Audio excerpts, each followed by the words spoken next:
מה עוד? מי מאמין שבית המקדש ייבנה בשנים הקרובות?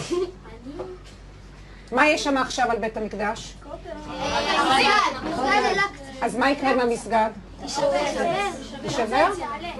אם מכן פגש בשנה האחרונה ילד ערבי? איפה פגשת ילד ערבי?